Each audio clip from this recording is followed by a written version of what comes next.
यदि कोई लड़की मासिक धर्म के दौरान किसी लड़के को देख ले तो वह गर्भवती हो जाती है।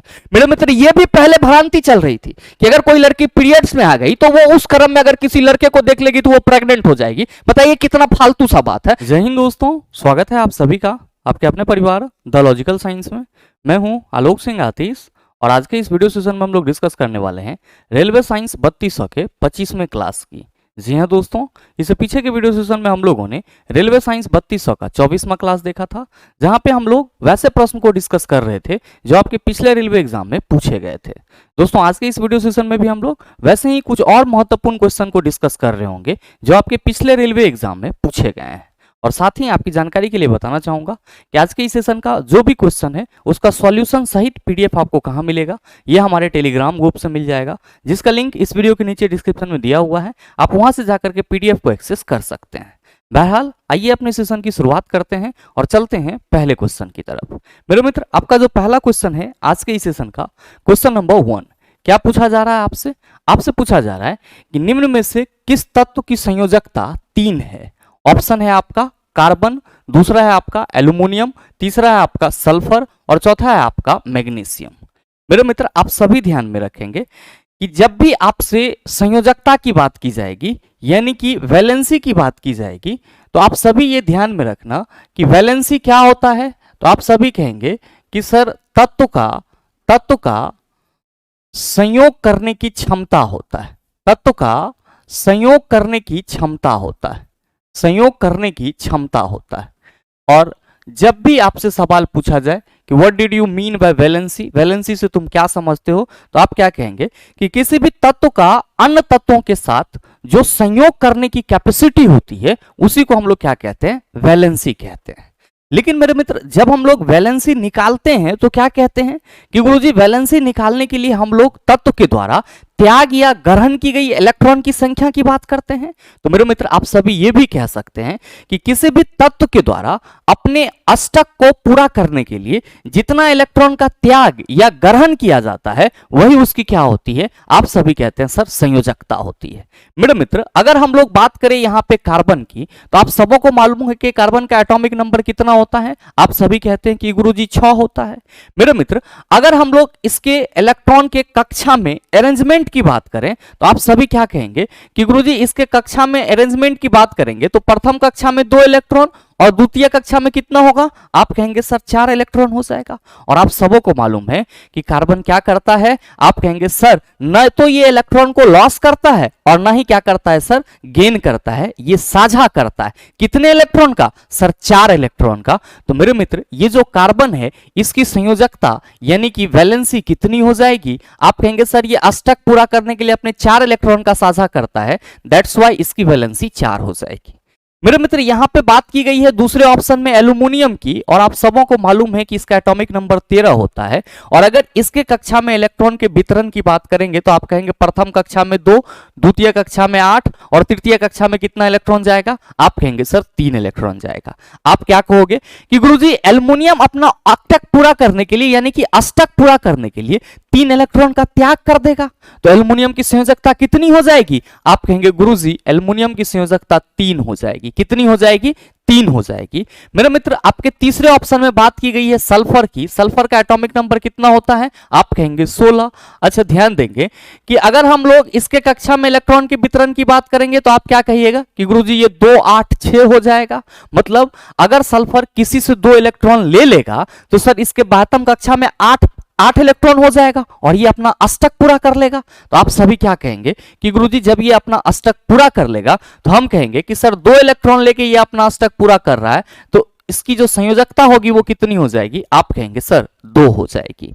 मेरे मित्र, आपके चौथे ऑप्शन में दिया हुआ है मैग्नीशियम, और आप सबों को मालूम है कि इसकी जो एटॉमिक नंबर होती है वो कितनी होती है, आप कहते हैं 12। अगर हम लोग इसके कक्षा में इलेक्ट्रॉन वितरण की बात करेंगे तो 2, 8, 2 हो जाएगा। और आप क्या कहेंगे गुरुजी ये 2 इलेक्ट्रॉन का त्याग कर देगा और इसकी संयोजकता कितनी हो जाएगी, आप सभी कहेंगे कि गुरुजी इसकी संयोजकता 2 हो जाएगी। आपसे क्वेश्चन क्या करा जा रहा है कि निम्न में से किस तत्व की संयोजकता 3 है। मेरे मित्र, अब आप देख लीजिए आपके सामने है ऐसा कौन सा तत्व है जिसकी संयोजकता आपको 3 मालूम चल रहा है, आप कहेंगे सर एल्यूमिनियम। तो सही आंसर क्या हो जाएगा, ऑप्शन नंबर बी हो जाएगा। नेक्स्ट क्वेश्चन आप सबों के सामने है क्वेश्चन नंबर 2 कि बर्फ और कांच के अपवर्तनांक क्रमशः 1.31 और 1.52 है। कोई प्रकाश किरण बर्फ से कांच में गमन करती है, बर्फ के सापेक्ष कांच का अपवर्तनांक डैश होगा और किरण कांच में अभिलंब डैश झुकेगी। मेरे मित्र आप सभी से क्वेश्चन करा जा रहा है कि बर्फ और कांच का अपवर्तनांक क्रमशः कितना है, तो सर क्रमशः 1.31 और 1.52 है। और कहा जा रहा है कि कोई प्रकाश किरण बर्फ से कांच में गमन करती है। तो मेरे मित्र यहां पे इस चीज को समझने के लिए हम लोग क्या करते हैं, तो सर दो अलग अलग माध्यम को हम लोग फरकेट करने के लिए एक लाइन ड्रॉ करते हैं और वर्चुअली काल्पनिक तौर पे हम ये मान लेते हैं कि सर जो ऊपर वाला माध्यम है ये हमारा बर्फ है और जो हमारा नीचे वाला माध्यम है वो क्या है, हमारा कांच है। ध्यान देंगे अकॉर्डिंग टू क्वेश्चन, आपके क्वेश्चन में जो बर्फ का अपवर्तनांक है वो कितना है, आप कहेंगे 1.31 और कांच का अपवर्तनांक कितना है 1.52। तो मेरे मित्र आप हमें ये बता दो कि दोनों में से किसका अपवर्तनांक ज्यादा है, आप कहेंगे सर कांच का अपवर्तनांक ज्यादा है। तो कांच बर्फ की अपेक्षा क्या होगी, आप कहेंगे प्रकाशता सघन माध्यम होगी। और जो आपका बर्फ है वो कांच की अपेक्षा क्या होगा, आप कहेंगे सर बर्फ जो है वो कांच के सापेक्ष प्रकाशता विरल माध्यम हो जाएगा। मतलब ये हुआ कि सर ये जो बर्फ है इसको हम विरल माध्यम कहेंगे और जो हमारा कांच है इसको हम क्या कहेंगे, गुरुजी यहां पे हम बर्फ से तुलना कर रहे हैं तो बर्फ के सापेक्ष ये सघन माध्यम हो जाएगा। मेरे मित्र अगर कोई प्रकाश की किरण विरल माध्यम से सघन माध्यम में एंटर करेगी तो वो क्या होगा, आप कहेंगे सर अभिलंब की ओर झुकेगी। और अगर कोई प्रकाश की किरण सघन माध्यम से विरल माध्यम में जाएगा तो आप क्या कहेंगे, सर सघन से जैसे ही विरल में जाएगा वो अभिलंब से दूर भागेगी। मतलब यहां पे जो कहा जा रहा है कि प्रकाश किरण बर्फ से कांच में गमन करती है, यानी कि मान लीजिए कि ये आपका प्रकाश की किरण है और ये क्या करती है सर, बर्फ से कांच में गमन करती है। तो आप कहेंगे सर अगर यहां पे अभिलंब है तो ये जो प्रकाश की किरण होगी वो क्या होगी, आप कहेंगे सर अभिलंब की ओर झुक जाएगी, यानी कि अभिलंब की ओर मुड़ेगी। क्या होगी सर, अभिलंब की ओर मुड़ेगी। तो यहां पे जो कहा जा रहा है कि कोई प्रकाश किरण बर्फ से कांच में गमन करती है और बर्फ के सापेक्ष कांच का अपवर्तनांक होगा। तो मेरे मित्र अपवर्तनांक की चर्चा अभी हमने नहीं करा है, अभी हमने क्या करा है कि सर अगर बर्फ से प्रकाश की किरण कांच में जाएगी तो क्या होगा, आप क्या कहेंगे कि सर ये तो अभिलंब की ओर झुक जाएगी। क्या होगा सर, अभिलंब की ओर झुक जाएगी। तो एक चीज तो हमें पता चल गया कि यहां पे अभिलंब और जो डैश लिखा हुआ है यहां पे क्या होगा, इस खाली जगह पे आप कहेंगे सर अभिलंब की ओर झुकेगी, अभिलंब की ओर झुकेगी की ओर। तो हमें पता चल गया। अब हमको यह पता करना है कि सर जी अपवर्तनांक कैसे निकलेगा। तो चला जी ध्यान दीजिएगा, मैंने कई बार बताया है कि जब भी आपको सापेक्ष किसी एक माध्यम के सापेक्ष दूसरे माध्यम का अपवर्तनांक पूछा जाए तो जिसके सापेक्ष पूछा जाता है उसको हम ऊपर रखते हैं और जिसका निकालना होता है सर उसको हम नीचे रखते हैं। तो मेरे मित्र आप सभी क्या कहेंगे कि गुरुजी यहां पे जो हमसे क्वेश्चन करा जा रहा है वो कहा जा रहा है कि बर्फ के सापेक्ष कांच का अपवर्तनांक क्या होगा। तो सापेक्ष में किसको लेना है सर, बर्फ को, और किसका निकालना है, कांच का। तो जिसके सापेक्ष पूछा जाएगा उसके अपवर्तनांक को हम क्या करेंगे सर, ऊपर रखेंगे। तो बर्फ के सापेक्ष पूछा जा रहा है तो बर्फ का अपवर्तनांक क्या होगा, तो सर हम लोग ऊपर रखेंगे। और कांच का निकालना है तो सर इसको नीचे रखेंगे। और मेरे मित्र 1.31 बटा 1.52 को जब आप सॉल्व करेंगे तो ये आपका 0.861 के समथिंग आएगा, यानी कि जो अपवर्तनांक हो जाएगा वो कितना हो जाएगा, 0.86 होगा। और किरण क्या होगी, कांच में अभिलंब की ओर झुकेगी। तो सही आंसर आपका क्या हो जाएगा, आप कहेंगे सर सही आंसर हमारा ऑप्शन नंबर सी हो जाएगा। मेरे मित्र ध्यान दीजिएगा कि इस क्वेश्चन का सॉल्यूशन आपके बुक में गलत दिया हुआ है। हो सकता है मिस प्रिंटिंग हो गया हो या किसी और कोई और कारण रहा हो। आप कहेंगे सर आप कैसे कह सकते हैं।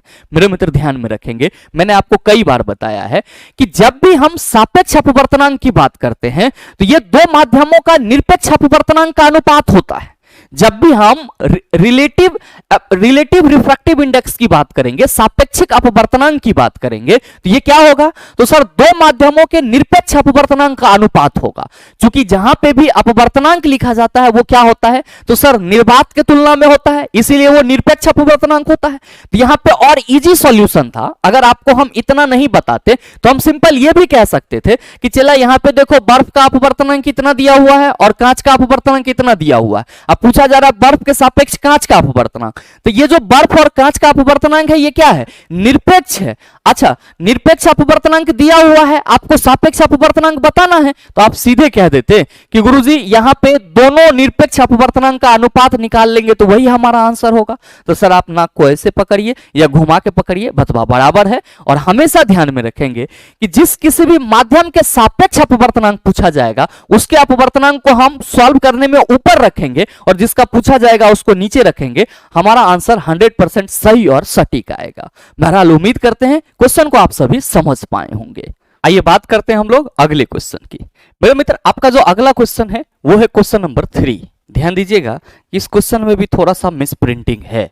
आपसे क्वेश्चन करा जा रहा है कि मानव आहार नाल का एक चित्र नीचे दिया गया है, इसके आधार पर स्तंभ 1 और स्तंभ 2 के साथ सही मिलान दर्शाने वाले विकल्प का चयन कीजिए। यहां पे आपको मानव आहार नाल का जो है वो चित्र दिखाया गया है। आपके मन में आ रहा होगा कि गुरुजी यहां पे मानव आहार नाल की बात की जा रही है, तो ये आहार नाल क्या होता है, जबकि हम लोग को तो पता है कि ये पाचन तंत्र है हमारा। बिल्कुल मेरे मित्र, आप सभी ध्यान में रखेंगे कि जब भी हम लोग बात करते हैं किसकी, हम लोग बात करते हैं मानव पाचन तंत्र की। जब भी हम लोग मानव पाचन तंत्र की बात करते हैं तो जो मानव पाचन तंत्र होता है ये 2 भाग में बटा होता है। पहला भाग आहार नाल कहलाता है और दूसरा भाग आपका क्या कहलाता है, सहसंबंध पाचक ग्रंथि कहलाता है।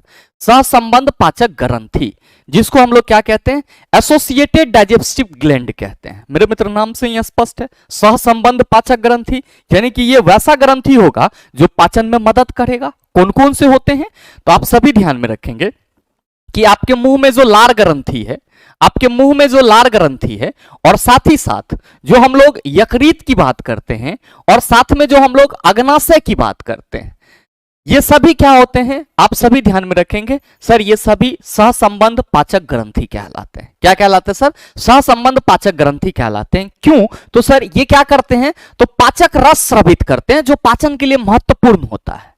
और जब हम लोग एलिमेंट्री कैनाल की बात करते हैं, यानी कि आहार नाल की बात करते हैं, तो हमारे मुख गुहा से लेकर के जो एनस तक का पार्ट होता है, गुदा तक का पार्ट होता है, उसको सर हम लोग आहार नाल के संबंध में रखते हैं, या आप कहते हो आहार नाल के अंडर रखते हैं। ध्यान में रखेंगे कि आहार नाल में आपका मुख गुहिका हो गया, ग्रसिका जिसके थ्रू भोजन अंदर जाता है, कहां पे, अमाशय में।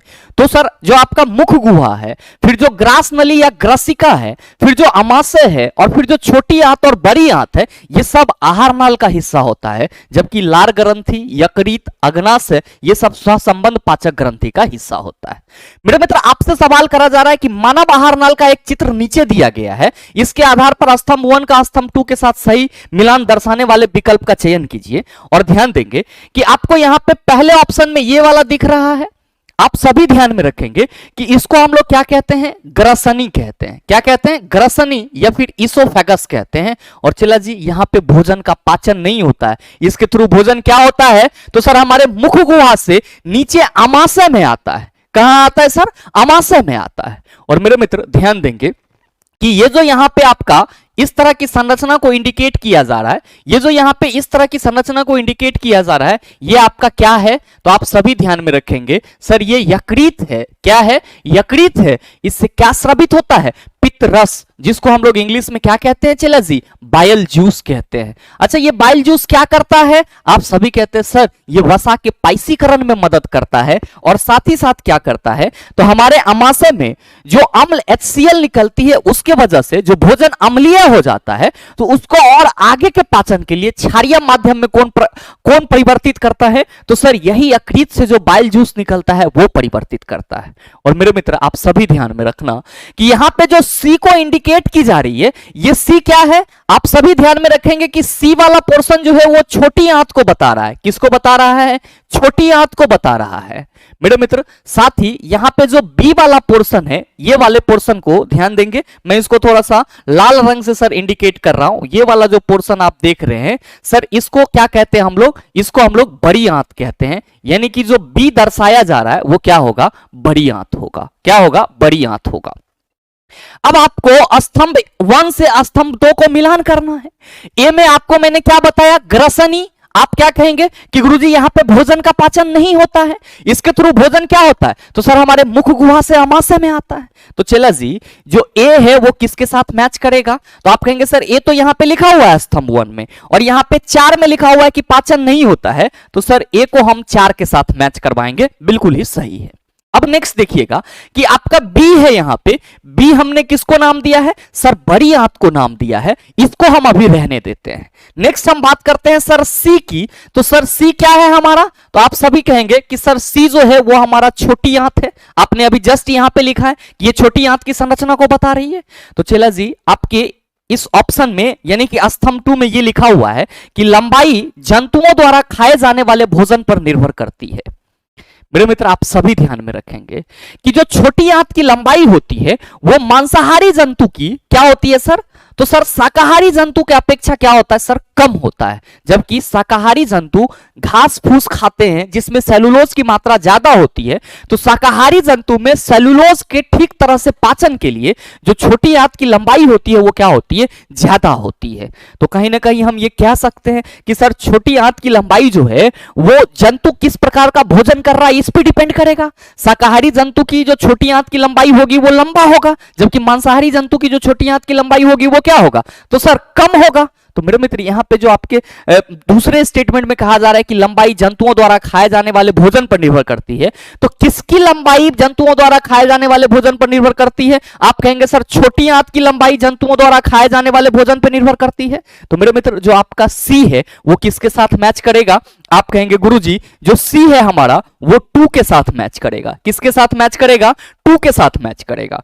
और डी में क्या है, तो सर डी जो है उसको जो डी है आपका वो क्या है सर, यकृत है, और ये यकृत क्या करता है, बाइल जूस का स्रवण करता है और वसा के पाइसीकरण में मदद करता है। तो आपको यहां पे लिखा हुआ है कि वसा के पाइसीकरण में सहायक होता है। तो आप कहेंगे कि सर जी जो हमारा डी है वो किसके साथ मैच करेगा, जो डी है वो सर 3 के साथ मैच करेगा। किसके साथ मैच करेगा, 3 के साथ मैच करेगा। अब आप कहेंगे कि गुरुजी आप बी को काहे नहीं मिला रहे हैं, अब एगो बचा है अंकुर तो ई हो जाएगा। मेरे मित्र ये जो आपका पूरा स्टेटमेंट दिया हुआ है यहां पे, ये पूरा स्टेटमेंट गलत है।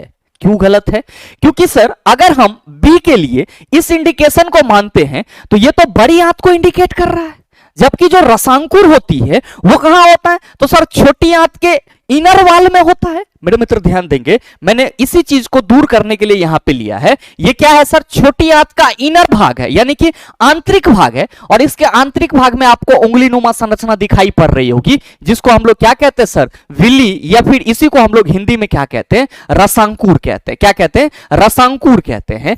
जबकि ये जो संरचना यहां पे बताया जा रहा है वो क्या है, तो आप कहेंगे सर जो इंडिकेट किया जा रहा है बी में यहां पे, वो तो हमारा जो इंडिकेट यहां पे किया जा रहा है सर बी में, वो क्या है, तो सर बड़ी आंत को बता रहा है। आप कहेंगे सर हमको भरोसा नहीं हो रहा है, तो मेरे मित्र इस फेस डायग्राम पे आ जाइए, लेवल डायग्राम पे आ जाइए। आप देख रहे हैं कि ये आपका क्या है, आप कहेंगे सर बकल कैविटी। अब देखेंगे ये फायरनेक्स, जिसको हम लोग क्या कहते हैं सर, श्वसन नली। और सर आपका जो है नेक्स्ट, इसको हम लोग सर सॉरी फायरनेक्स, और आपका जो इसोफेगस है इसको हम लोग ओसोफेगस भी कहते हैं। तो सर इसको हम लोग क्या कहते हैं, ग्रसिका या फिर ग्रास नली कहते हैं। और मेरे मित्र ये आपका स्टमक अमाशय हो जाता है, और ये आपका लीवर यकृत है। और साथ में ध्यान देंगे कि यहां पे ये गोल ब्लैडर है, यानी कि पित्रस जो निकलती है वो संचयित कहां पे होती है सर, इसी गोल ब्लैडर में होती है। और लार्ज इंटेस्टाइन यानी कि बड़ी आंत की संरचना की बात करेंगे तो ध्यान से देखिएगा कि ये वाला जो पोर्शन है उसको क्या दर्शाया गया है सर, बड़ी आंत को दर्शाया गया है।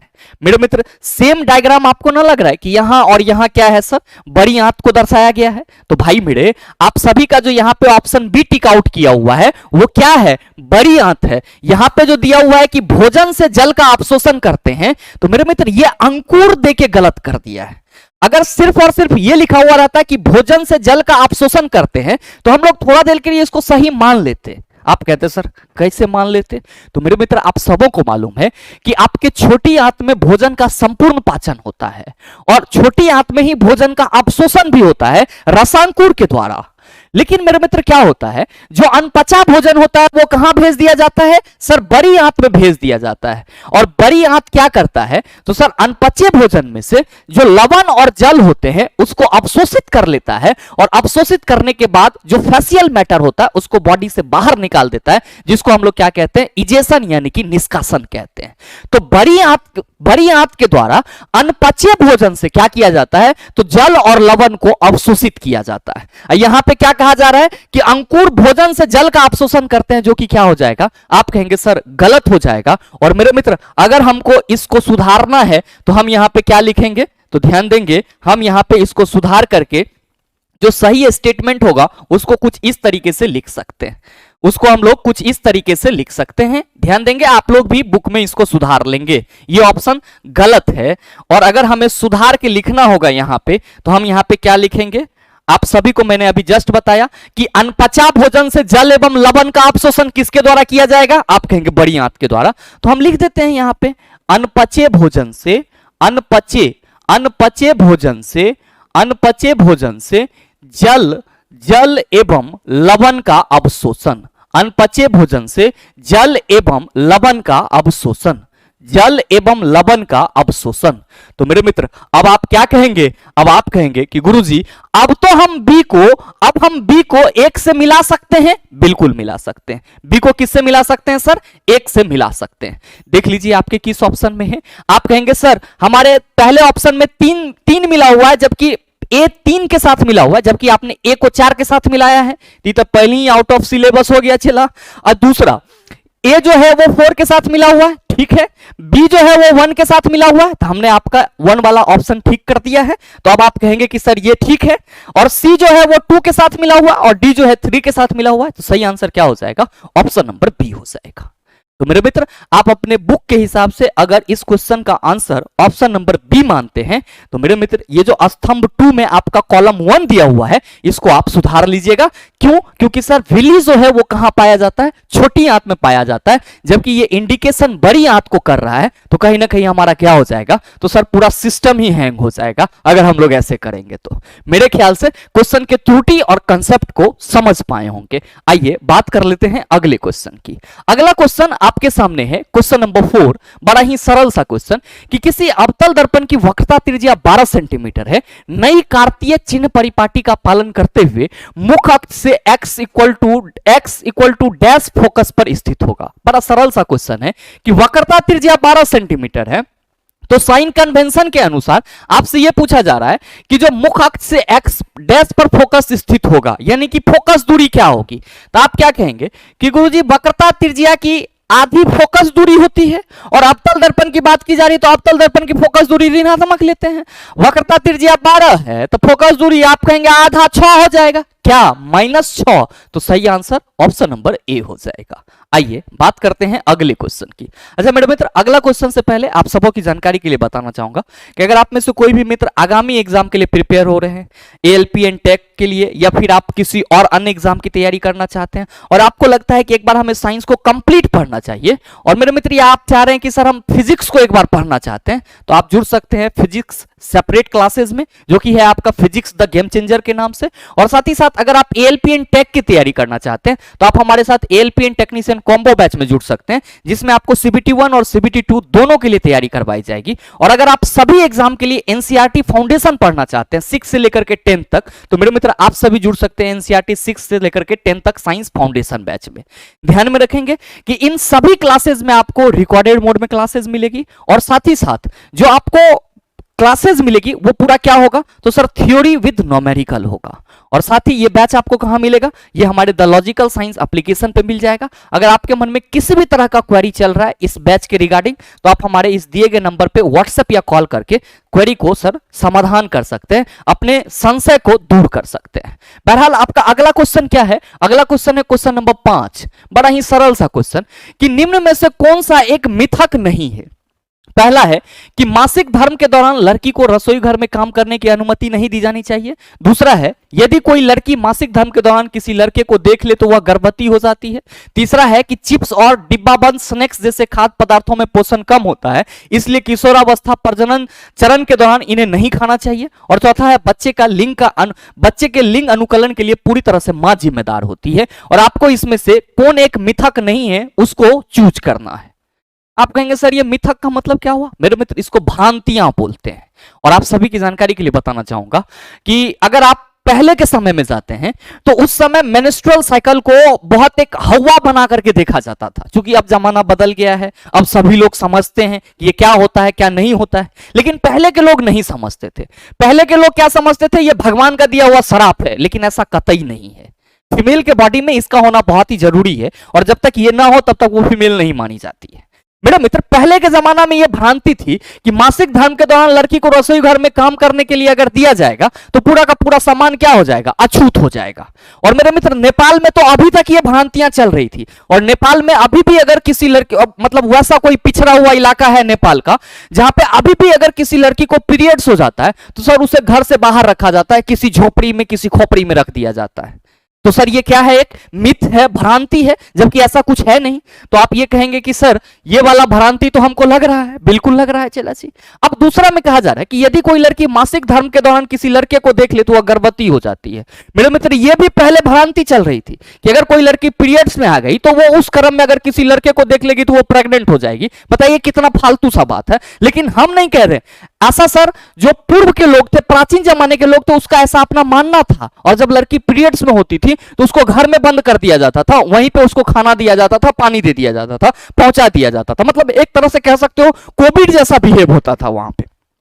लेकिन क्या है सर, ऐसा कुछ नहीं है। आप सबों को मालूम है कि प्रेग्नेंट होने के लिए फर्टिलाइजेशन का होना बहुत ही जरूरी है। तो आप क्या कहेंगे कि सर एक तरह से तो यह भी भ्रांति ही थी? बिल्कुल थी सर। अब मेरे मित्र, यहां पे तीसरे ऑप्शन में कहा जा रहा है कि चिप्स और डिब्बाबंद स्नैक्स जैसे खाद्य पदार्थों में पोषण कम होता है, इसलिए किशोरावस्था प्रजनन चरण के दौरान इन्हें नहीं खाना चाहिए। सर ये भ्रांति नहीं है, ये एक तरह से आप कह सकते हो मनगढ़ंत स्टेटमेंट है। और आप सभी ध्यान में रखेंगे कि जो रिप्रोडक्टिव कैपेसिटी होती है उसके लिए विटामिन ई रिस्पॉन्सिबल होता है। अब ये चिप्स और स्नैक्स रिस्पॉन्सिबल नहीं होता है।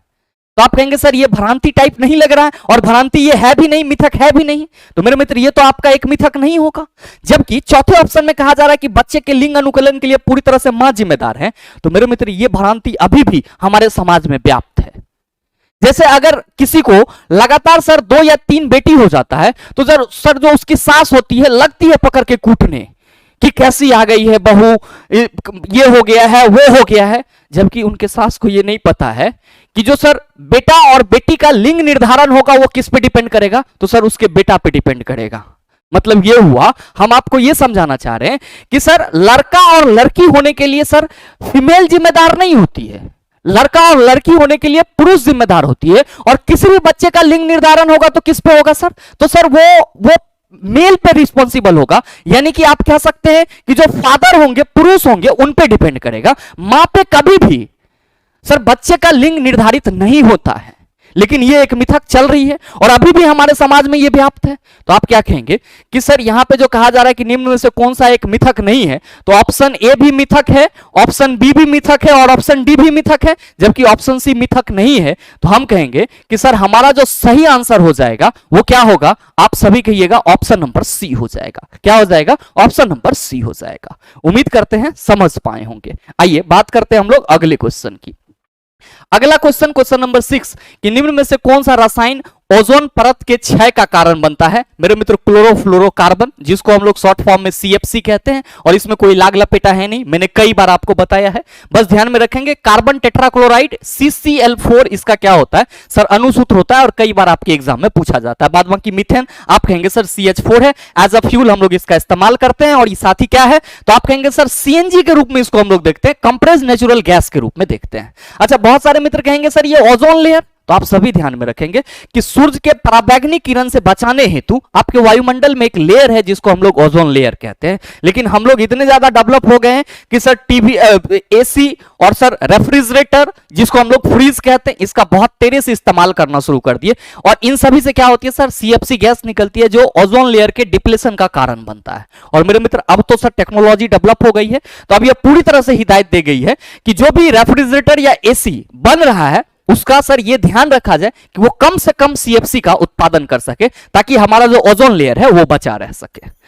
नेक्स्ट क्वेश्चन, क्वेश्चन नंबर 7 कि प्रोपेनॉन में डैश कार्बन और डैश क्रियात्मक समूह होते हैं। मतलब आपसे यह कहा जा रहा है कि प्रोपेनॉन में कितने कार्बन होते हैं और इसका क्रियात्मक समूह क्या होता है। तो चला जी, प्रोपेनॉन यानी कि यहां पे लास्ट में क्या लगा हुआ है, आप कहेंगे ओन लगा हुआ है। भाई मैंने आपको कई बार बताया है कि कीटोन समूह के जो कंपाउंड होते हैं, कीटोन समूह के जो कंपाउंड होते हैं उसके आईयूपीएसी नेम में हम लोग क्या लगाते हैं सर, ओन लगाते हैं। और मेरे मित्र कीटोन समूह का जो क्रियात्मक समूह होता है उसके लिए क्या होता है, तो आप कहते हैं सर कार्बन के साथ ऑक्सीजन डबल बॉन्ड में जुटा हुआ रहता है। यहां पे बात किसकी की जा रही है, प्रोपेनॉन की बात की जा रही है जिसको हम लोग एसीटोन के नाम से जानते हैं। It is also known as चला जी एसीटोन। इसको किस नाम से जानते हैं, एसीटोन के नाम से जानते हैं। और ध्यान में रखेंगे कि जो प्रोपेन है इसका फॉर्मूला क्या होता है, C3H6O होता है। क्या होता है, C3H6O होता है। आप कहेंगे कि गुरुजी फॉर्मूला तो हर जगह पे लिखा हुआ रहता है, लेकिन आपने बोला कि इसमें कार्बन जो है वो ऑक्सीजन के साथ डबल बॉन्ड में जुटी हुई रहती है, ये स्ट्रक्चर कैसे पता चलेगा मेरे मित्र, आसानी से पता चलेगा। ध्यान देंगे कि यहां पे कार्बन ऑक्सीजन के साथ डबल बॉन्ड में जुटा हुआ है और टोटल कार्बन की संख्या इसमें 3 है, ई कार्बन सहित। तो आप क्या कहेंगे कि गुरुजी यहां पे हम सीधे कार्बन और कार्बन को, 3 कार्बन को इस तरह से ले लेते हैं। क्योंकि एक कार्बन के साथ ऑक्सीजन डबल बॉन्ड में जुटा हुआ है तो यहां पे हम ऑक्सीजन को डबल बॉन्ड में जोड़ दिए। अब यहां पे जो बाकी जो हमारा खाली जगह है इसमें हम क्या करते हैं सर, हाइड्रोजन को भर देते हैं। तो लीजिए हाइड्रोजन भरा गया। C3H6O क्या है, तो आप कहेंगे सर प्रोपेनॉन। क्या है सर, प्रोपेनॉन किस ग्रुप का कंपाउंड है, कीटोन ग्रुप का कंपाउंड है। फंक्शनल ग्रुप क्रियात्मक समूह क्या होता है, तो कार्बन सर ऑक्सीजन के साथ डबल बॉन्ड में जुटा हुआ रहता है। अनुसूत्र C3H6O। संरचना सूत्र क्या होता है, तो सर ये संरचना सूत्र होता है। आपसे क्या पूछा जा रहा है कि प्रोपेनॉन में डैश कार्बन, आप कहेंगे गुरुजी 3 कार्बन और किस क्रियात्मक समूह, कौन सा क्रियात्मक समूह होता है, तो आप कहेंगे सर कीटोन क्रियात्मक समूह है। तो मेरे मित्र आप देख लीजिए कि आपका सही ऑप्शन क्या होगा। आप कहेंगे सर 4 में एल्डिहाइड लिखा हुआ है, गलत है। दूसरे में सर 3 और कीटोन लिखा हुआ है, सही है। बाद बाकी सर एल्डिहाइड और कीटोन है, आप कहेंगे गलत है। नेक्स्ट क्वेश्चन, क्वेश्चन नंबर 8 कि यदि कार्बन C4- बनाएगा तो कार्बन आयन में इलेक्ट्रॉन और प्रोटॉन की संख्या क्रमशः डैश और डैश होगी। ऐसे तो कार्बन ना तो धनात्मक आयन बना सकता है और ना ही ऋणात्मक आयन बना सकता है, लेकिन आपसे क्वेश्चन मतलब कह सकते हो कि फ्यूचरिस्टिक को सोच करके पूछा गया है कि अगर C4- बनाएगा तो कार्बन आयन में इलेक्ट्रॉन और प्रोटॉन की संख्या क्या होगी। तो मेरे मित्र यहां पे अगर कार्बन की बात की जा रही है, कल के डेट में कोई और तत्व की बात की जाए और अगर हमें कंसेप्ट ना मालूम हो तो हम लोग तो यहां पे चकरा जाएंगे। आप कहेंगे सर बिल्कुल, तो कंसेप्ट क्या है, कंसेप्ट ये है, आप सभी ध्यान में रखेंगे कि आपके पास जो टोटल 118 एलिमेंट है ये सभी के सभी विद्युतता उदासीन होते हैं। ये सभी के सभी क्या होते हैं सर, विद्युतता उदासीन होते हैं। दैट मींस आप ये कह सकते हो कि sir all the atoms are electrically neutral. चाहे हम वो किसी भी परमाणु की बात करें, कार्बन के परमाणु की बात करें, नाइट्रोजन के परमाणु की बात करें, हाइड्रोजन के परमाणु की बात करें, ऑक्सीजन के परमाणु की बात करें, chlorine, bromine, iodine, fluorine, neon, argon, कुछ की भी बात करेंगे सर, सब के सब क्या होते हैं, उदासीन होते हैं। Then sir how can the atoms form cation and anion. जब सर ये उदासीन होते हैं तब ये सर केटायन और एनायन कैसे फॉर्म करते हैं। तो मेरे मित्र आप सबों को मालूम है कि अगर इलेक्ट्रॉन का लॉस होगा, अगर इलेक्ट्रॉन का लॉस होगा तो क्या बनेगा, पॉजिटिव आयन बनेगा। और अगर इलेक्ट्रॉन का गेन होगा तो क्या बनेगा, आप कहेंगे गुरुजी निगेटिव आयन बनेगा। क्या बनेगा सर, निगेटिव आयन बनेगा। तो सवाल यहां पे ये है कि सर लॉस और गेन जो है वो सिर्फ और सिर्फ इलेक्ट्रॉन का होता है। बिल्कुल, यही आपका की पॉइंट है इस क्वेश्चन के कंसेप्ट का। हमेशा ध्यान में रखेंगे कि परमाणु के द्वारा जो लॉस और गेन की जाती है सिर्फ इलेक्ट्रॉन का, प्रोटॉन का नहीं। ये चीज हमेशा ध्यान में रखेंगे। प्रोटॉन तो सर न्यूट्रॉन के साथ नाभिक में आराम से सर बैठल रहता है। जैसे अगर कोई परमाणु की संरचना आप बनाते हो तो क्या कहते हो सर, इसमें नाभिक होता है और नाभिक में प्रोटॉन और न्यूट्रॉन होता है, जबकि चक्कर इलेक्ट्रॉन लगाता है सर कक्षा में। और अगर धनायन और ऋण आयन बनाना है तो किसके संख्या में परिवर्तन होगा, इलेक्ट्रॉन की संख्या में परिवर्तन होगा। किसके संख्या में परिवर्तन होगा, इलेक्ट्रॉन की संख्या में परिवर्तन होगा। मेरे मित्र ध्यान देंगे कि अगर हम लोग यहां पे बात करें ऑक्सीजन की, तो ऑक्सीजन का एटॉमिक नंबर कितना होता है, आप कहेंगे गुरुजी 8 होता है। अच्छा, एटॉमिक नंबर 8 है, इसका मतलब क्या हुआ कि सर इसमें टोटल नंबर ऑफ प्रोटॉन की संख्या कितनी है, 8। टोटल नंबर ऑफ प्रोटॉन की संख्या कितनी है, 8। मेरे मित्र अगर प्रोटॉन 8 है तो आप कहेंगे सर नियमतः इलेक्ट्रॉन भी कितना होगा, आप कहेंगे सर जी 8 होगा। अच्छा, जब ये इस अवस्था में है, जब आपका ऑक्सीजन परमाणु के अवस्था में है, तो इसमें 8 प्रोटॉन और 8 इलेक्ट्रॉन है। आप सबों को मालूम है कि ऑक्सीजन क्या करता है, तो सर 2 इलेक्ट्रॉन किसी से ग्रहण करता है, 2 इलेक्ट्रॉन किसी से लेकर के अपना अष्टक पूरा करता है। आप कहिएगा कैसे, तो मेरे मित्र ध्यान दीजिएगा ऐसे कि 2 और 6 इसका क्या होगा सर, परमाणु के कक्षा में इलेक्ट्रॉन का वितरण होगा। तो इसके बाह्यतम कक्षा में 6 इलेक्ट्रॉन है, 2 इलेक्ट्रॉन और किसी से ले लेगा तो 8 ना हो जाएगा चेला। तो आप कहिएगा सर इसीलिए ना ऑक्सीजन की वैलेंसी हम लोग O2 ऑक्सीजन की वैलेंसी 2 लिखते हैं और जो इसका आयन फॉर्म होता है वो O2 माइनस होता है। चला ये 2 इलेक्ट्रॉन किसी से ले रहा है तो इसके बाह्य कक्षा में क्या होगा सर, +2 इलेक्ट्रॉन हो जाएगा। बाह्य कक्षा में कितना हो जाएगा सर, +2 इलेक्ट्रॉन हो जाएगा। ध्यान दीजिएगा कि जब 2 इलेक्ट्रॉन ये किसी से लेगा तो बाह्यतम कक्षा में 8 इलेक्ट्रॉन हो गया और पहले वाले कक्षा में सर 2 इलेक्ट्रॉन पहले से था, तो सर टोटल इलेक्ट्रॉन कितना हो गया सर 10। यानी कि ऋणायन के केस में जो आपका O2 माइनस आयन यहां पे बना है, इसमें प्रोटॉन की संख्या कितनी होगी, आप कहेंगे सर प्रोटॉन की संख्या तो 8 ही रहेगी, जबकि इलेक्ट्रॉन की संख्या कितनी हो जाएगी, आप कहेंगे सर 10। क्या है, तो सर ये 2 इलेक्ट्रॉन को ग्रहण किया है, 2 इलेक्ट्रॉन को क्या किया है सर, ग्रहण किया है। मेरे मित्र यहां पे कहा जा रहा है कि यदि कार्बन C4 माइनस बना है, ऐसे ये बनाता नहीं है लेकिन फ्यूचर सोच के आपसे पूछा जा रहा है कि यदि C4 माइनस बनाए तो आप कहेंगे 4 इलेक्ट्रॉन ग्रहण करेगा। और आपने जस्ट इसी सेशन में बताया है कि कार्बन का एटॉमिक नंबर 6 होता है और कक्षा में अरेंज करेंगे तो सर 2 और 4 हो जाएगा। क्या हो जाएगा सर, 2 और 4। आप क्या कहेंगे कि सर ये 4 इलेक्ट्रॉन किसी से लेगा, 4 इलेक्ट्रॉन किसी से लेगा तो इसके बाह्यतम कक्षा में टोटल इलेक्ट्रॉन कितने हो जाएंगे, आप कहेंगे 8। सर पहले कक्षा में कितना है सर 2, तो टोटल नंबर ऑफ इलेक्ट्रॉन कितना हो जाएगा, आप कहिएगा सर 10। मतलब यह हुआ कि अगर कार्बन C4 माइनस बनाता है, अगर कार्बन C4 माइनस बनाता है तो सर इसके कक्षा में जो इलेक्ट्रॉन की संख्या हो जाएगी वो कितनी हो जाएगी, आप कहेंगे 10। प्रोटॉन की संख्या, आप कहेंगे सर प्रोटॉन थोड़ी परिवर्तित होगा, प्रोटॉन थोड़ी परिवर्तित होगा। तो आप क्या कहेंगे कि सर कार्बन का एटॉमिक नंबर 6 है, तो जाहिर सी बात है कि इसमें प्रोटॉन की संख्या भी कितनी होगी, 6 ही होगी। तो जो क्वेश्चन करा जा रहा है कि यदि कार्बन C4 माइनस बनाएगा तो कार्बन आयन में इलेक्ट्रॉन और प्रोटॉन की संख्या क्रमशः हो जाएगी। सर अगर बना लेता है C4 माइनस तो इलेक्ट्रॉन की संख्या 10 और प्रोटॉन की संख्या कितनी होगी, तो सर जितना है उतना ही रहेगा। देख लीजिए सही आंसर आपका क्या होगा। पहले ऑप्शन में है 4-2 नहीं होगा सर, दूसरे में है 2-4 नहीं होगा, तीसरे में 6-10 नहीं होगा, चौथे में है सर 10 और 6। सही आंसर ऑप्शन नंबर डी हो जाएगा। मेरे मित्र ध्यान देंगे, यहां पे हमने एग्जाम्पल लिया कि सर जब वो गेन करेगा, लेकिन जब लॉस करेगा तो क्या होगा, आप कहेंगे सर इलेक्ट्रॉन हटेगा। तो सर लॉस करने के केस में आप सभी ध्यान में रखेंगे कि इलेक्ट्रॉन की संख्या क्या होगी, घट जाएगी। आयन बनाने के केस में अगर किसी परमाणु के द्वारा इलेक्ट्रॉन का लॉस किया जा रहा है तो इलेक्ट्रॉन की संख्या घट जाएगी, जबकि अगर आयन बनाने के क्रम में किसी परमाणु के द्वारा इलेक्ट्रॉन का ग्रहण किया जा रहा है तो इलेक्ट्रॉन की संख्या बढ़ जाएगी, जैसा कि आप सभी एग्जांपल से देख पा रहे हैं। मेरे ख्याल से क्वेश्चन को आप सभी समझ पाए होंगे। आइए बात कर लेते हैं अगले क्वेश्चन की। अगला क्वेश्चन नंबर 9 कि यदि कोई व्यक्ति मधुमक्खी के डंक मारने से प्रभावित है तो वह कौन सा रसायन उसे दर्द से थोड़ी राहत दिलाएगी। मधुमक्खी के डंक में कौन सा एसिड निकलेगा, आप कहेंगे फॉर्मिक एसिड। अच्छा, चींटी के डंक में आप कहेंगे फॉर्मिक एसिड। मेरे मित्र आप सबों को मालूम है कि अगर मधुमक्खी डंक कर ले तो हम लोग उस पर क्या करते हैं सर, बेकिंग सोडा का पाउडर लगा देते हैं। तो सही आंसर क्या हो जाएगा, option number D formic acid है। जबकि बेकिंग सोडा आपका क्या है सर, क्षारीय प्रकृति की होती है, एसिड और बेस मिलेगा तो न्यूट्रल हो जाएगा।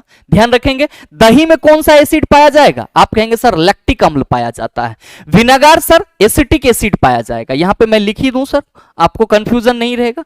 दही में लैक्टिक एसिड पाया जाएगा, विनेगर में क्या होगा, तो आप सभी ध्यान में रखना, विनेगर में एसिटिक एसिड पाया जाएगा। जबकि साधारण नमक क्या होता है सर, उदासीन प्रकृति का होता है। साधारण नमक उदासीन प्रकृति का होता है, इसी को हम लोग सर NaCl सोडियम क्लोराइड के नाम से जानते हैं। अगला क्वेश्चन सर, क्वेश्चन नंबर 10 कि नीचे वर्णित किए गए अनुसार पदार्थ ए और पदार्थ बी से निर्मित तारों के लिए VI ग्राफ पर विचार कीजिए। पदार्थ ए यह मूल बिंदु से गुजरने वाली सीधी रेखा है और धारा I अक्ष से 20 डिग्री के कोण पर झुकी हुई है। फिर कहा जा रहा है कि पदार्थ भी यह मूल बिंदु से गुजरने वाली सीधी रेखा है और धारा I अक्ष से 60 डिग्री के कोण पर झुकी हुई है। आपको बताना है कि निम्न में से कौन सा विकल्प सही है। ओम के नियम का पालन करता है लेकिन बी नहीं करता है, बी जो है ओम के नियम का पालन करता है लेकिन ए नहीं करता है, सी न तो ए और बी ओम के नियम का पालन करता है, ए और बी दोनों ओम के नियम का पालन करता है। मेरे मित्र आप सबों को मालूम है ओम्स लॉ क्या है, आप कहते हैं V समानुपाती I और यहां से प्रोपोर्शनल साइन हटा देते हैं तो V इक्वल टू IR, जहां पे R क्या है, ओम के नियम का नियतांक है। मेरे मित्र ओम्स लॉ के लिए हम लोग क्या करते हैं, ग्राफ भी बनाते हैं। तो ग्राफ जो हम लोग खींचते हैं उसमें क्या कहते हैं कि सर उसमें हम V को Y एक्सिस पर रखते हैं, V को कहां रखते हैं, Y एक्सिस पर, और X को हम लोग कहां पे रखते हैं, तो सर सॉरी X एक्सिस पे हम लोग किसको रखते हैं, I को रखते हैं, और इसको हम लोग क्या पढ़ते हैं, VI ग्राफ पढ़ते हैं। इस तरह से हम लोग क्या पढ़ते हैं, इसको VI ग्राफ पढ़ते हैं। क्वेश्चन के अनुसार आपके पहला पदार्थ ए जो है यह मूल बिंदु से गुजरने वाली सीधी रेखा है और धारा I से 20 डिग्री के कोण पर झुकी हुई है। तो मेरे मित्र अगर हम लोग पदार्थ ए के लिए यहां पे बनाए, पदार्थ ए के लिए बनाए, तो आप कहेंगे सर V यहां रखाएगा और I यहां पे रखाएगा, और पदार्थ आपका जो ए है वो I अक्ष से 20 डिग्री के कोण पर झुका हुआ है, तो आप कहेंगे सर ये इस तरह से हो जाएगा। और मेरे मित्र जो आपका पदार्थ बी है, जो पदार्थ बी है उसके लिए अगर हम VI ग्राफ बनाएंगे तो सर ये मूल बिंदु से गुजरने वाली सीधी रेखा और धारा I अक्ष से 60 डिग्री के कोण पर झुकी हुई है, तो सर ये इस तरह से हो जाएगा। मतलब ये पदार्थ ए हो गया और ये पदार्थ बी हो गया। आप क्या कहेंगे कि सर दोनों पदार्थ में तो हमको लग रहा है कि V और I के बीच में संबंध बताया जा रहा है। बिल्कुल चेला जी, और आप सभी ये याद रखना कि जो स्टेटमेंट दिया गया है उसके अनुसार आप ये कह सकते हैं कि सर दोनों पदार्थ क्या कर रहे हैं, तो सर ओम के नियम का पालन कर रहे हैं। दोनों पदार्थ क्या कर रहे हैं, ओम के नियम का पालन कर रहे हैं, और इसीलिए सही आंसर ऑप्शन नंबर डी हो जाएगा। लेकिन मेरे मित्र यहां पे कंसेप्ट है, आप सभी कहेंगे कि गुरुजी ये बताओ कि यहां पे तो ये जो आपने सीधी रेखा बताई है, ये सीधी रेखा किसको बता रहा है, तो मेरे मित्र ये सीधी रेखा नहीं बताएगा। ये जो सीधी रेखा का किसी बिंदु पे स्लोप होगा वो किसको बताएगा, तो सर आप सभी ध्यान में रखेंगे प्रतिरोध को बताएगा। यानी कि यहां पे की पॉइंट ये है कि VI ग्राफ का स्लोप, VI ग्राफ का स्लोप बोले तो ढाल किसको बताता है, आप सभी ध्यान में रखेंगे प्रतिरोध को बताता है। किसको बताता है, प्रतिरोध को बताता है। और चेला जी याद रखिएगा कि जितना अधिक स्लोप होगा प्रतिरोध उतना ही ज्यादा होगा। जितना अधिक स्लोप होगा प्रतिरोध क्या होगा, उतना ज्यादा होगा, और जितना कम स्लोप होगा प्रतिरोध क्या होगा सर, उतना ही कम होगा। और मेरे मित्र आप सभी ये भी ध्यान में रखना कि यहां पे हमने विभवांतर को किस पे रखा है सर, Y एक्सिस पे, जबकि धारा को किस पे रखा है, X एक्सिस पे। यहां पे भी विभवांतर को Y एक्सिस पे, धारा को हमने X एक्सिस पे रखा है। अगर इसी ग्राफ को हम लोग चला जी कुछ इस तरीके से रिप्रेजेंट कर दें, इस तरीके से रिप्रेजेंट कर दें कि हम लोग I को Y एक्सिस पे रख दें और V को हम लोग कहां पे रख दें सर, X एक्सिस पे रख दें, तो ये ग्राफ हमारा क्या हो जाएगा, आप सभी ध्यान में रखना, ये ग्राफ हमारा IV ग्राफ हो जाएगा। क्या हो जाएगा, IV ग्राफ। आप कहेंगे सर क्या IV ग्राफ का स्लोप भी प्रतिरोध बताएगा, नहीं। आप सभी ध्यान में रखेंगे कि IV ग्राफ का स्लोप चालकता को बताता है, यानी कि कंडक्टेंस को बताता है। किसको बताएगा सर, कंडक्टेंस को बताएगा। तो ये चीज भी आप सभी अपने माइंड में रखेंगे। बाद बाकी VI ग्राफ का स्लोप किसको बताएगा, प्रतिरोध को बताएगा। स्लोप जितना ज्यादा होगा प्रतिरोध उतना ज्यादा होगा, स्लोप जितना कम होगा प्रतिरोध उतना ही कम होगा। बहरहाल आपका अगला क्वेश्चन है क्वेश्चन नंबर 11 कि विद्युत जनरेटर में विद्युत उत्पन्न करने हेतु चालक को डैश क्षेत्र में घुमाने के लिए डैश ऊर्जा प्रयुक्त होती है। विद्युत जनरेटर क्या मिलेगी, धारा। इंड्यूस्ड करंट फ्लेमिंग के किस नियम से मिलता है, दक्षिण हस्त नियम से। कैसे, तो सर आपने बताया है MBI, मतलब क्या कि अंगूठा मोशन को बताएगा, बी चुंबकीय क्षेत्र को, और ये जो हमारा मध्यमा है ये किसको बताएगा? आप कहेंगे सर प्रेरित धारा को बताएगा। मेरे मित्र आपसे ये कहा जा रहा है कि विद्युत जनरेटर में विद्युत उत्पन्न करने हेतु चालक को कहां रखा जाएगा? आप कहेंगे चुंबकीय क्षेत्र में रखा जाएगा, और जनरेटर को चलाने के लिए हमको इंजन को स्टार्ट करना पड़ता है, मतलब घूमेगा, यांत्रिक ऊर्जा। तो आप कहेंगे सर सही आंसर ऑप्शन नंबर सी हो जाएगा। और हम कह सकते हैं कि विद्युत जनरेटर में विद्युत उत्पन्न करने हेतु चालक को चुंबकीय क्षेत्र में घुमाने के लिए यांत्रिक ऊर्जा प्रयुक्त होती है। और सर विद्युत जनरेटर से आपको क्या मिलेगा? प्रेरित धारा, और प्रेरित धारा की दिशा किसके द्वारा बताया जाता है? फ्लेमिंग के दक्षिण हस्त नियम के अनुसार। तो हम ये कह सकते हैं कि विद्युत जनरेटर किस सिद्धांत पे कार्य करता है? फ्लेमिंग के राइट हैंड रूल पे काम करता है, दक्षिण हस्त नियम पे काम करता है। आइए बात कर लेते हैं अगले क्वेश्चन की। क्वेश्चन नंबर आपका 11। अच्छा सर ये 2 बार हो गया है, यहां भी 11 और यहां भी 11, तो कोई दिक्कत नहीं है सर, इसका भी सही आंसर ऑप्शन नंबर सी ही होगा। नेक्स्ट क्वेश्चन, क्वेश्चन नंबर 12 कि निम्न में से कौन अवक्षेपण अभिक्रिया है? मेरे मित्र याद रखेंगे प्रिसिपिटेशन रिएक्शन जहां पे भी होगा वो डबल डिस्प्लेसमेंट के रूप में आपको देखने को मिलेगा। आप कहेंगे कैसे? तो ध्यान दीजिएगा रिएक्शन पे कि कॉपर ऑक्साइड H2 के साथ रिएक्ट कर रहा है, ये H2O और कॉपर बना रहा है। जरा सा आप सोचिए कि ये वाला आपका जो ए ऑप्शन है ये किस प्रकार की रासायनिक अभिक्रिया है? आपके पास मात्र 2 सेकंड का समय है, सोचिए सर। आंसर आ रहा है क्या आपके मन में? बहुत सारे मित्र सोच रहे होंगे कि गुरुजी हमें कैसे पता चलेगा, जबकि मैंने कई बार आपको बताया है। चला जी थोड़ा सा ध्यान दीजिए रिएक्शन पे। कहा जा रहा है कि कॉपर ऑक्साइड हाइड्रोजन के साथ अभिक्रिया करके H2O और Cu अलग कर देता है। तो क्या देख रहे हैं कि सर कॉपर ऑक्साइड से ऑक्सीजन अलग हो जा रहा है। तो सर ऑक्सीजन अलग हो जा रहा है, मतलब रिडक्शन हो रहा है कॉपर ऑक्साइड का। अच्छा ऑक्सीजन अलग होकर के H2 के साथ जुट करके H2O बना ले रहा है, मतलब क्या हुआ? हाइड्रोजन का ऑक्सीकरण हो रहा है। यहाँ पे अपचयन और ऑक्सीकरण दोनों हो रहा है। तो आप कहेंगे सर ये रिएक्शन जो है ये रेडॉक्स रिएक्शन है। क्या है? Redox reaction. और मेरे मित्र मैं एक राज की बात बताऊं, आप में से बहुत सारे मित्र सोच रहे होंगे कि गुरुजी ये ऑक्सीडेशन रिएक्शन है, और कुछ मित्र सोचे होंगे रिडक्शन रिएक्शन है। कंट्राडिक्शन चल रहा होगा कि ऑक्सीडेशन सही होगा कि रिडक्शन, जबकि यहां पे दोनों हो रही है। और वैसी रासायनिक अभिक्रिया जिसमें ऑक्सीडेशन और रिडक्शन दोनों होता है उसको क्या कहते हैं? रेडॉक्स रिएक्शन कहते हैं। आइए अगला क्वेश्चन देखिए, Fe प्लस CuSO4 रिएक्ट करके FeSO4 प्लस Cu बना ले रहा है। आप कहेंगे सर इसको तो हम धड़ल्ले से कह सकते हैं कि ये विस्थापन अभिक्रिया है, क्योंकि फेरस के द्वारा कॉपर को विस्थापित कर दिया जा रहा है। तो आप कहेंगे सर ये वाला ऑप्शन हमारा विस्थापन अभिक्रिया हो जाएगा, यानी कि डिस्प्लेसमेंट रिएक्शन हो जाएगा। क्या हो जाएगा? विस्थापन अभिक्रिया, डिस्प्लेसमेंट रिएक्शन हो जाएगा।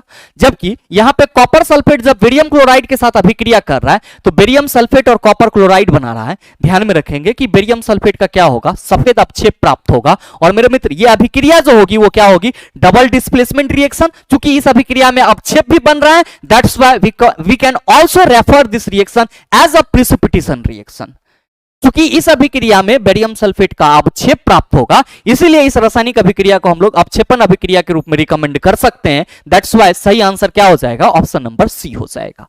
नेक्स्ट, एल्युमिनियम ऑक्साइड एल्युमिनियम और ऑक्सीजन में टूट जा रहा है। आप कहेंगे सर बड़ा सा अणु है, बड़ा सा अणु है, से लप्पू सा सचिन याद आ गया चला। तो बड़ा सा अणु है और ये क्या हो जा रहा है? तो सर छोटे छोटे प्रतिफल में टूट जा रहे हैं। तो आप क्या कहेंगे कि सर जी ये हो जाएगा हमारा अपघटन अभिक्रिया। क्या हो जाएगा? अपघटन अभिक्रिया, यानी कि डिकम्पोजिशन रिएक्शन हो जाएगा। आइए बात कर लेते हैं अगले क्वेश्चन की। अगला क्वेश्चन, क्वेश्चन नंबर 3 की 1100 वाट का एक इलेक्ट्रिक टोस्टर 220 वोल्ट विभवांतर पर संचालित होता है। इसकी कुंडली का प्रतिरोध डैश होगा। बहुत सारे मित्र सोच रहे होंगे कि Guruji how can we solve that? ये कैसे सॉल्व होगा? इसमें तो हमको प्रतिरोध बताना है और दूर दूर तक ना विभवांतर दिया हुआ है और ना ही हमको यहाँ पर, सॉरी विभवांतर आपका दिया हुआ है सर, यहाँ पे तो हमको धारा मालूम ही नहीं। प्रतिरोध कैसे निकालेंगे हम लोग? मेरे मित्र आसानी से निकालेंगे। यहाँ पे 1100 वाट जो दिया हुआ है ना चला, यह आपके लिए सर क्या है? की पॉइंट है, पावर दिया हुआ है। और आपको मालूम है कि सर पावर का विभवांतर और प्रतिरोध के साथ संबंध होता है P equal to V square बटा आर। चला जी क्रॉस मल्टीप्लीकेशन कीजिए तो P R equal to V square लिख देंगे तो आपको कोई दिक्कत होगा? आप कहिएगा हमको काहे दिक्कत होगा sir ji, R equal to V square बटा पी भी लिख दीजिए, हमको तैयो दिक्कत नहीं है। चला जी जब यहां तक पहुंच गए तो क्वेश्चन नहीं सॉल्व होगा। 220 वोल्ट है, क्या है? 220 वोल्ट, तो 220 गुना 220 कर दीजिए बटा 1100 कर दीजिए। ई 20 एकरा साथ कैंसिल चल जाएगा। 11 दूना 22, 22 दूना 44, कितना? ओम। सही आंसर ऑप्शन नंबर सी। आइए बात कर लेते हैं अगले क्वेश्चन की। क्वेश्चन नंबर 14, फरवरी 2022 में कोविड-19 महामारी से लड़ने के लिए नैनो मिशन प्रोजेक्ट के तहत किस तरह के एंटीवायरस फेस मास्क विकसित किए जा रहे थे? कॉपर आधारित जो आपका एंटीवायरल मास्क आया था सर, वो बहुत ही कह सकते हो कि सर महत्वपूर्ण था, क्योंकि वो खुद डिसइंफेक्टिंग हो जा रहा था, मतलब ऑटोमेटिकली डिसइंफेक्टिंग हो जा रहा था। और साथ में कॉपर उसको इसलिए लगाया गया था ताकि उसके अंदर जो एंटीवायरल की प्रॉपर्टीज है वो आ सके। तो जो क्वेश्चन करा जा रहा है कि फरवरी 2022 में कोविड-19 महामारी से लड़ने के लिए नैनो मिशन प्रोजेक्ट के तहत किस तरह के एंटीवायरल फेस मास्क विकसित किए जा रहे थे, आप कहेंगे सर कॉपर आधारित नैनो पार्टिकल आवृत एंटीवायरल फेस मास्क विकसित किए जा रहे थे। आइए अगला क्वेश्चन हम लोग देख लेते हैं, क्वेश्चन नंबर 15 कि विद्युत मोटर से संबंधित निम्न कथनों पर विचार कीजिए। विद्युत मोटर में विभक्त वलय स्प्लिट रिंग प्रयुक्त, ध्यान में रखेंगे विभक्त वलय को ही हम लोग स्प्लिट रिंग कहते हैं, और प्रत्येक विद्युत मोटर में आपको ये स्प्लिट रिंग मिल जाएगा, जो क्या करता है तो प्रत्येक आधे घूर्णन के बाद धारा की दिशा को पलट देता है, मतलब क्या उलट देता है। नेक्स्ट है कि मोटर की कुंडली पर कार्यरत बल की दिशा फ्लेमिंग के दाएं हाथ के नियम का उपयोग करके ज्ञात की जा सकती है, बिल्कुल गलत है। विद्युत मोटर फ्लेमिंग के बाएं हाथ के रूल पे काम करती है, जिसमें FBI होता है, अंगूठा बल को बताता है, चुंबकीय क्षेत्र को बताता है, और यह धारा की दिशा को बताता है। क्या कहेंगे सर केवल एक सही है, तो सही आंसर ऑप्शन नंबर सी हो जाएगा। नेक्स्ट क्वेश्चन देखेंगे, क्वेश्चन नंबर 16 क्या कहा जा रहा है कि नीचे दिए गए कथनों पर विचार कीजिए और सही उत्तर का चयन कीजिए। सोडियम हाइड्रोक्साइड क्लोर क्षार प्रक्रिया द्वारा तैयार किया जाता है, बिल्कुल सही है चेला, मैंने कई बार बताया है कि क्लोर क्षार प्रक्रिया के लिए हम लोग किसका उपयोग करते हैं, ब्राइन के घोल का उपयोग करते हैं। बहुत सारे मित्र कहेंगे गुरुजी ब्राइन के घोल ये क्या होता है, भाई मेरे आप सभी ध्यान में रखना कि NaCl का जलीय विलयन क्या कहलाता है सर, ब्राइन का घोल कहलाता है। और मेरे मित्र जब ब्राइन के घोल से हम लोग इलेक्ट्रिसिटी प्रवाहित करते हैं तो क्या होता है, सोडियम हाइड्रोक्साइड क्लोरीन और हाइड्रोजन गैस मुक्त होता है, और इस प्रक्रिया में चूंकि क्लोरीन गैस और आपका एक क्षार सोडियम हाइड्रोक्साइड बनता है, दैट्स व्हाई इस प्रक्रिया को क्लोर क्षार प्रक्रिया बोला जाता है। तो मेरे मित्र आप कहेंगे कि सर यहां पे दूसरे स्टेटमेंट में कहा जा रहा है कि इस प्रक्रिया में 3 उत्पाद क्लोरीन गैस, हाइड्रोजन गैस और सोडियम हाइड्रोक्साइड उत्पन्न होते हैं। तो मेरे मित्र ये भी आपका सही है, आप ये कह सकते हैं कि गुरुजी दोनों कथन सत्य है, तो सही आंसर क्या हो जाएगा, ऑप्शन नंबर बी हो जाएगा। आइए बात करते हैं हम लोग अगले क्वेश्चन की। अगला क्वेश्चन नंबर 17 कि समूह 17 के तत्वों की संयोजकता डैश होगी। मेरे मित्र समूह 17 की बात की जा रही है, आप सभी ध्यान में रखेंगे। आवर्त सारणी के वर्ग 17 की बात की जा रही है, जिसको हम लोग क्या कहते हैं, हेलो ग्रुप कहते हैं। काहे तो सर इसमें जो भी तत्व पाए जाते हैं उन सभी को हम लोग हेलोजन के नाम से जानते हैं, और इन सभी की संयोजकता कितनी होती है, 1। इसीलिए सही आंसर क्या होगा, ऑप्शन नंबर बी हो जाएगा। नेक्स्ट क्वेश्चन आपसे पूछा जा रहा है कि किसी अवतल दर्पण का फोकस इसके ध्रुव से 16 सेंटीमीटर की दूरी पर स्थित है, इसका वक्रता केंद्र ध्रुव से डैश की दूरी पर स्थित होगा। मेरे मित्र यहां पे फोकस दूरी कितना दिया हुआ है सर, 16 सेंटीमीटर दिया हुआ है। आपसे पूछा जा रहा है कि इसकी वक्रता केंद्र यानी कि जो आपका सेंटर ऑफ कर्वेचर होगा वो कितनी दूरी पे होगा। तो आप क्या कहते हैं कि गुरुजी फोकस दूरी वक्रता त्रिज्या की आधी होती है, जबकि वक्रता त्रिज्या जो है वो फोकस दूरी की 2 गुनी होती है। चला जी F = R/2 कहते हो, तो R = आप 2F भी तो कहते हो। आपसे जो क्वेश्चन करा जा रहा है कि इसके ध्रुव से 16 सेंटीमीटर की दूरी पर अवतल दर्पण का फोकस दूरी है, तो वक्रता केंद्र ध्रुव से डैश की दूरी पर होगी। आप कहेंगे सर 2F मतलब 16 दूना 32 सेंटीमीटर की दूरी पर होगी। आइए बात करते हैं अगले क्वेश्चन की। क्वेश्चन नंबर 19 कि निम्नलिखित में से कौन सा बांधों के निर्माण के लाभ हैं। पहला ऑप्शन है सिंचाई के लिए जल का संग्रहण। मेरे मित्र सिंचाई के लिए हम लोग नहर बनाएंगे या फिर हम लोग बांध बनाएंगे, आप कहेंगे सर नहर। तो मेरे मित्र यहाँ पे जो सिंचाई के लिए जल का संग्रहण है इसके बारे में आप क्या कहेंगे कि सर ये बांधों के निर्माण के लाभ नहीं है। दूसरा है जल का असमान वितरण, सर ये भी नहीं है लाभ। तीसरा है विद्युत उत्पादन के लिए जल का संग्रहण, सर ये लाभ है।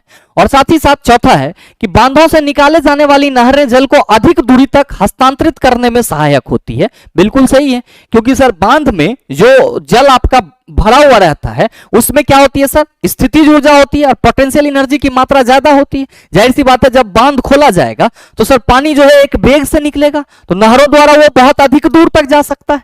तो जो कहा जा रहा है कि बांधों से निकाले जाने वाली नहरें जल को अधिक दूर तक हस्तांतरित करने में सहायक होती है, ये बिल्कुल ही क्या है सर, बांध के निर्माण का लाभ है। और पांचवा में कहा जा रहा है इनमें से कुछ लोग ही लाभान्वित होते हैं, गलत है। मतलब सही तौर पे आपका 3 और 4 क्या है, तो सर बांधों के निर्माण के लाभ हैं। देख लीजिए किस ऑप्शन में है। आप कहेंगे पहले ऑप्शन में 2 और 5 है, गलत है। दूसरे ऑप्शन में केवल 5 है, गलत है। तीसरे ऑप्शन में केवल 2 है, गलत है। चौथे ऑप्शन में सर 3 और 4 है, तो सही आंसर ऑप्शन नंबर डी हो जाएगा। आइए अगला क्वेश्चन देखते हैं। क्वेश्चन नंबर 20, लसिका, बड़े मित्र इसी को हम लोग उत्तक द्रव कहते हैं। क्या कहते हैं? उत्तक द्रव कहते हैं। आप सभी ध्यान में रखना। कहा जा रहा है कि लसिका यानी कि उत्तक द्रव के कुछ कार्य नीचे दिए गए हैं, इसके सही कार्यों को दर्शाने वाले विकल्प का चयन कीजिए।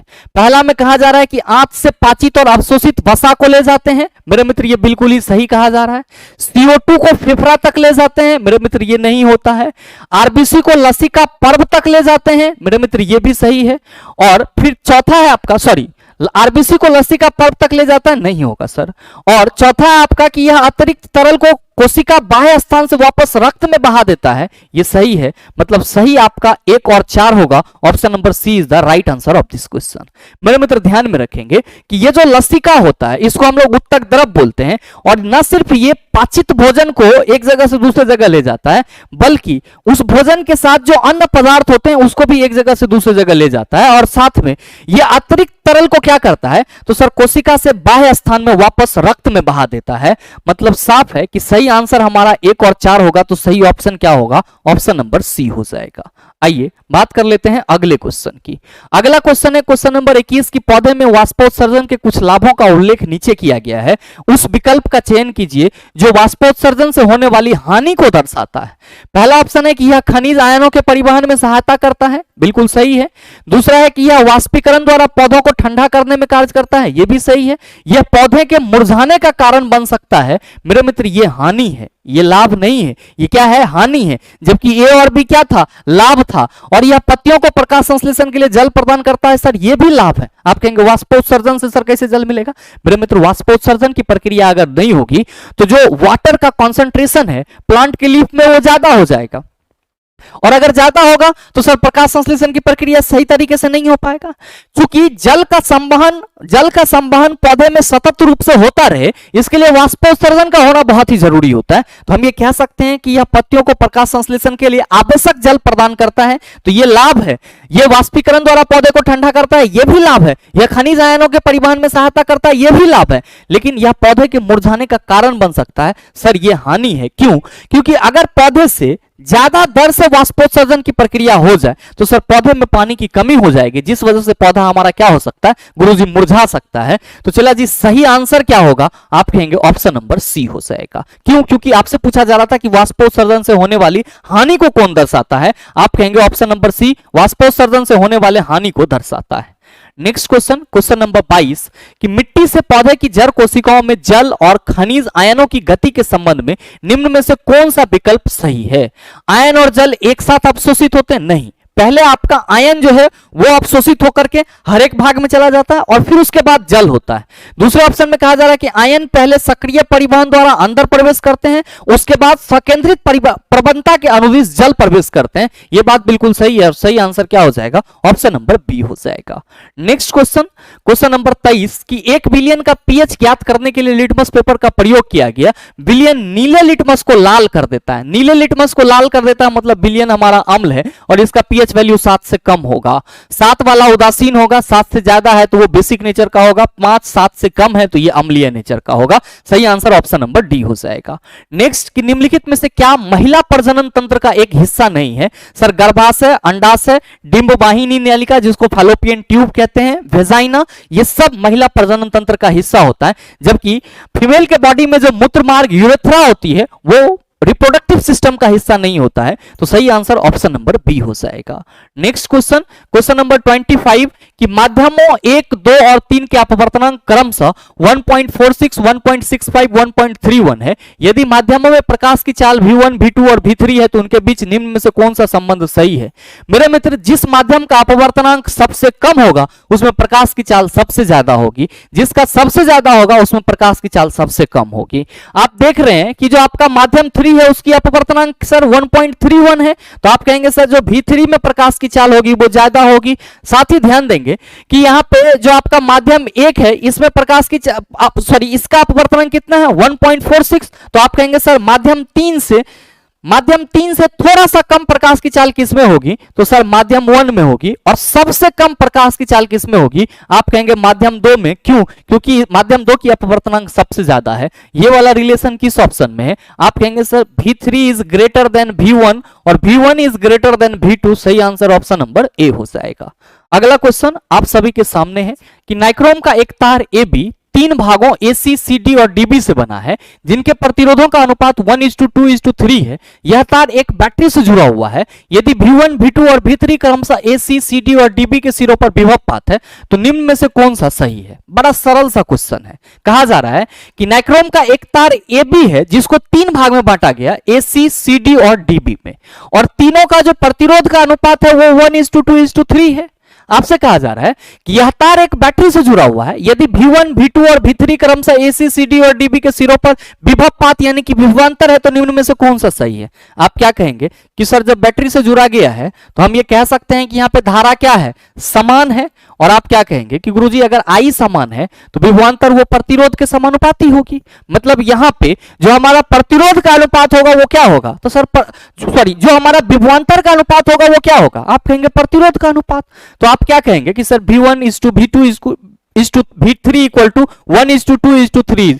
तो क्या हो जाएगा, सही आंसर ऑप्शन नंबर ए हो जाएगा। तो हमेशा ध्यान में रखेंगे कि अगर I समान हो तो सर जो हमारा विभवांतर होगा वो क्या होगा, तो सर प्रतिरोध के समानुपाती होगा। और मेरे मित्र आपके आज के इस सेशन में और इस सेट में टोटल 26 क्वेश्चन थे, जिसको मेरे ख्याल से आप सबों ने आसानी से समझ लिया है। और अब अगर आपको इस टाइप का प्रश्न दोबारा दे दिया जाए तो आप उसका जवाब भी बखूबी दे सकते हैं। साथ ही उम्मीद करते हैं कि ये वीडियो आपको अच्छा लगा होगा। अगर आपको वीडियो अच्छा लगा तो वीडियो को लाइक कीजिएगा, ज्यादा से ज्यादा शेयर कीजिएगा। और हाँ, अगर आप चैनल पे नए हैं तो सब्सक्राइब करके बेल आइकन दबा लीजिएगा, ताकि इस तरह के एग्जाम रिलेवेंट वीडियो का नोटिफिकेशन सबसे पहले आपके पास पहुंचे और आप उसको सबसे पहले देख पाओ। मिलते हैं फिर अगले वीडियो सेशन में, तब तक के लिए best of luck. Thank you, have a nice day.